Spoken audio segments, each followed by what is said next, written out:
Hiikaan addunyaa kanaa shamarree bifa miidhagaa hin qabnee fi dhiira maallaqa hin qabne qofaaf waan galu natti fakkaata. Keessumattuu dhiiraaf dacheen kun gara jabeettiidha. Namuu salphaatti nu hubatuuf shamarreen fokkistuun illee akkasuma dhugaa dhuftuu qobummaa fi tuffii keessatti didimti. Isaan kun lamaan qullaa jireenyaa isa dhugaa sana argu. Dhiira harka qullaa ta'eef guyyaan halkan ifni immoo dukkanatti ta'a.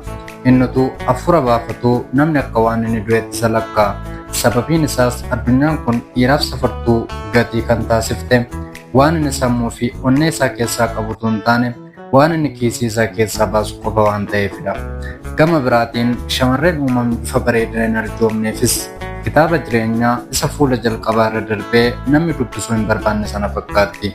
Namoonni baay'een qola ishee ilaaluun yeroo bira darban isheen garuu dhugaa hadhaa onnee namaa keessa jiru jaalala sobaa fi waayillan faayidaa irratti hundaa'an ifatti argiti.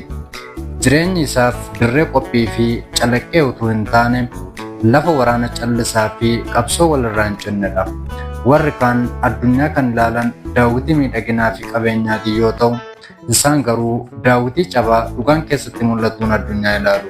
Kanaafuu hiikaa jireenyaa isa dhugaa isa dhamaatii abdii kutannaa fi deebanii of ijaaruu gidduu jiru sana warra hireen koo natti toleen jiraachaa jira jedhan caala fageessanii hubatu.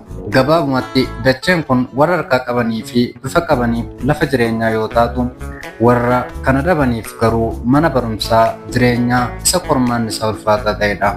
Kun giddoo baayogiraafiidha.